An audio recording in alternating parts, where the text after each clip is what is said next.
Hello, hello. Hi, everybody. Greetings, greetings, greetings. Here is your Tuesday poll question at Smerconish.com.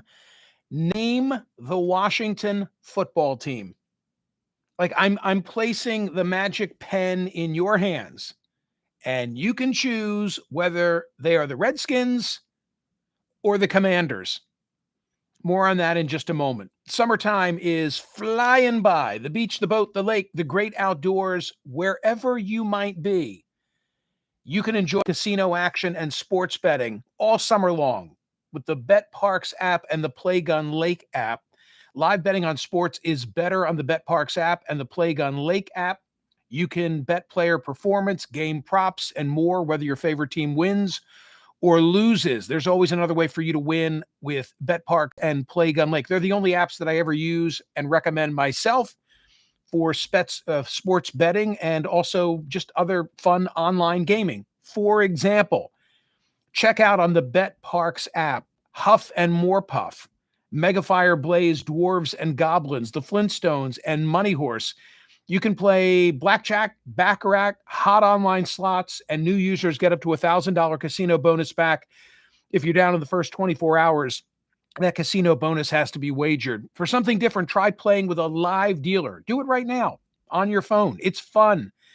Go to betparks.com or playgunlake.com. Download the apps right now. Enjoy all the action and excitement from the casino at your fingertips. I'm really getting psyched for football. Really getting psyched for football, and now reading and seeing all of the camp previews and what changes were made in the offseason and so forth. I'm really psyched.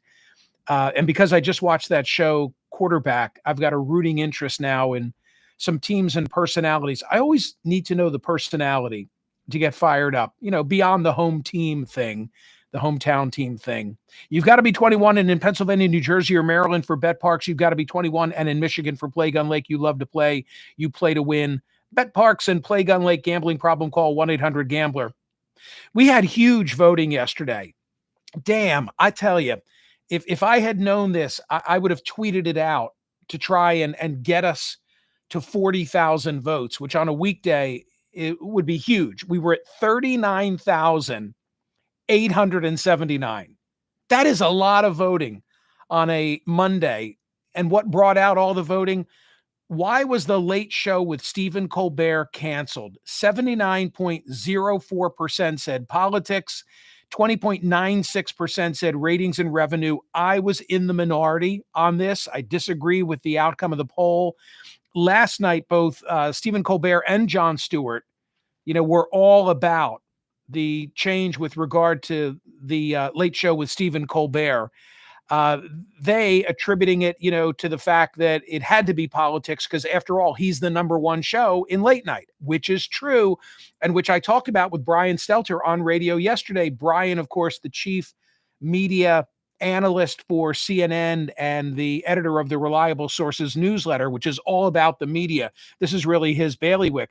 And we both agreed the choice yesterday, as I framed it, because I fully recognize that the proper conclusion, the proper outcome would be to say, well, it was a combination of ratings and revenue and politics. But primarily, I believe, and Brian argued, that it was about ratings and revenue. The fact that Colbert is going to remain on air until May, which is when his contract runs out, so that he can say all the things that he said last night from now until May about Donald Trump, I think belies the idea that this was all about politics. I think it has more to do with the changing nature of the business, as I've detailed on radio. Cord cutting, much less advertising revenue available across the board, but in late night, those revenue numbers have been cut in half in the last couple of years. And as I've referenced repeatedly, Nielsen, the television ratings people, coming out and noting that in May, for the first time, but certainly now the start of a new trajectory, the streaming audience exceeds the broadcast and cable audience combined. Look, I have a dog in this fight. I'm not happy about it. I wish the trends were in the other direction, but this is where we are. So, an interesting poll result last night, and I'm looking at the New York Post coverage. A slew of comedy's biggest stars, including Jimmy Fallon, Seth Meyers, John Oliver, Jon Stewart, Adam Sandler, and more, were all in the audience of The Late Show with Stephen Colbert in a show of support after news of the talk show's cancellation mere days after being nominated for multiple Emmys. The battalion of comics, including several competing late-night talk show hosts, headed over to the rival Ed Sullivan Theater to speak out against CBS's decision to axe the top-rated talk show. The cameos began when Colbert brought out Weird Al Yankovic and Lin-Manuel Miranda to play some music to cheer up heartbroken fans. And it goes on from there. And by the way, they actually did something really funny last night, which was, as everybody's still buzzing about the Coldplay Kiss Cam, when they were showing the members of the audience, all of these comedic celebrities and others, some of them, were in an embrace or looked like they were about to be in an embrace. Check out the video. I think you'll get a kick out of it. And then one other thing I have to say in credit to Colbert, and by the way, I derive no pleasure from the fact that he's going away. I wish he weren't. I just don't think it's all political. But he had a great line last night. He said, in addressing what I just told you, the $40 million annual loss of the show, Colbert said, 40 mil is a big number. I could see us losing 24 million, but where would Paramount have possibly spent the other 16? Oh yeah, he said. Of course, referring to the settlement with Trump over the 60 Minutes editing, which was just not a legitimate claim in my view. Certainly not one worth 16 mil. So great voting yesterday. Now we'll see how we do today with the Tuesday poll in terms of the voting, because I'm asking you to name the Washington football franchise. Your choices are Redskins and Commanders. And I already hear some of you saying, oh, Michael, you're taking the bait. This is a distraction from Epstein. Yes, it is. It is one of so many. Just like releasing yesterday the MLK Jr. assassination records. Just like the president posting on Truth Social on Sunday 24 times, including that video that he posted, which I went down that rabbit hole. This captionless video Politico Playbook describes as, with clips of bikini-clad women picking up and a woman, singular, picking up and tossing a snake. Yep, I watched it. A man somersaulting around a dowel down a stairway. Saw that. A red Lamborghini careening beneath a truck. Watched that. Marveled at it. And on and on and on.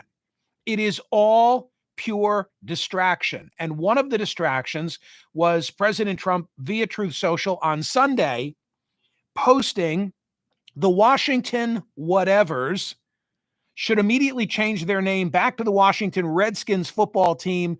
There is a big clamoring for this, really. Likewise, the Cleveland Indians, one of 6 original baseball teams with a storied past, our great Indian people in massive numbers want this to happen. Their heritage and prestige systematically being taken away from them. Times are different now than they were 3 or 4 years ago, I'll say. We are a country of passion and common sense. Owners get it done. Get it done. So I acknowledge that it's a distraction.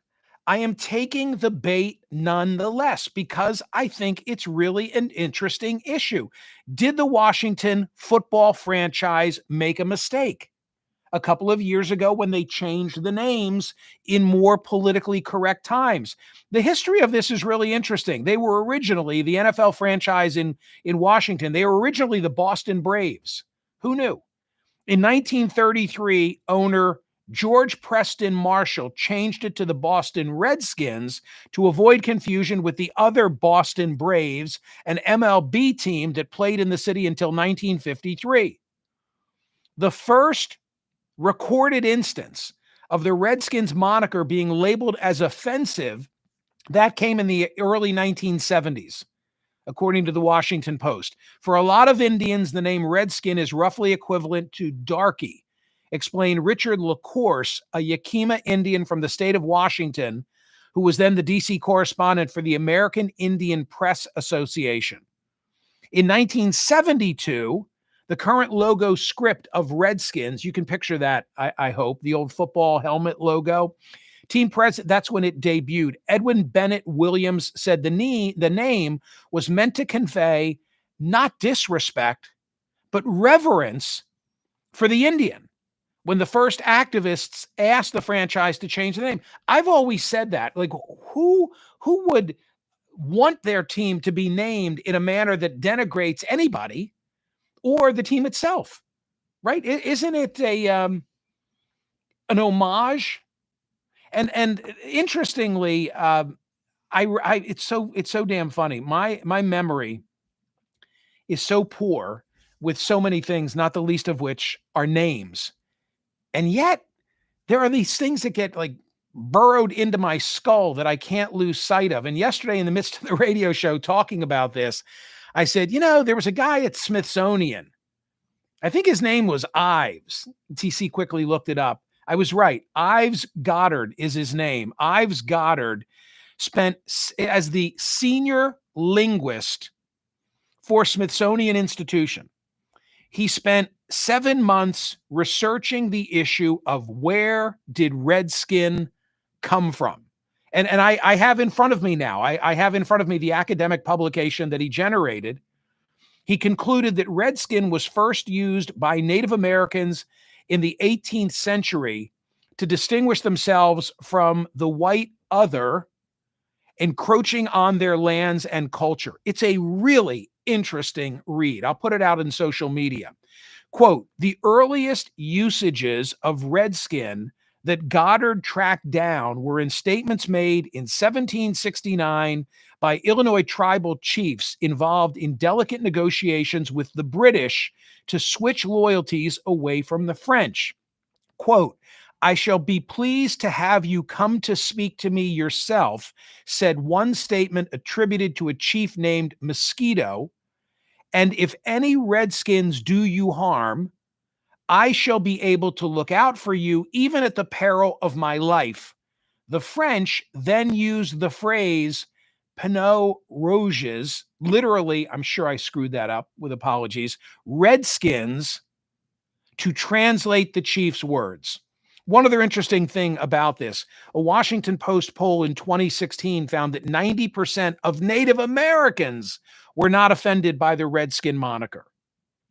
So here's my bottom line. My bottom line is, as you well know and can watch on YouTube, I am a suburban white guy. And if the sentiment of Native Americans is that this is a slur and they don't like it, that's good enough for me.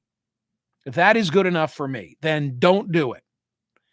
The Washington Post has a story today, lead story today, and we have it in the newsletter, in the Smerconish.com daily newsletter. I hand-selected that link, and it's about some Native American protests already at the prospect of Trump reigniting the furor over how they should name the team. I just don't know if that handful of individuals is representative of the community at large. I don't know. I don't have any data on that. I do know that there are some who are saying that they are Native American and they want it back because they are losing their heritage. And they think that this was that this is a good thing. Is there a way that the team could be Redskins without an offensive logo? I mean, the Cleveland Indian logo I thought was offensive. Same issue in Cleveland, but the logo was offensive and drawn as a caricature. Anyway, that is today's poll question at Smerconish.com. I'm giving you the theoretical opportunity to name the Washington football franchise. Very simple question. Redskins or Commanders? Redskins or Commanders? Go to Smerconish.com, cast your ballot on this Tuesday poll question. Wouldn't it be great if we popped 40,000 on a weekday? I mean, we do that routinely. We were at nearly 50,000 in the voting on Saturday in connection with the CNN program. Although I remember when I was signing off of CNN at 10 a.m. Saturday morning, I was not impressed with the numbers, but they just continued to grow through the day.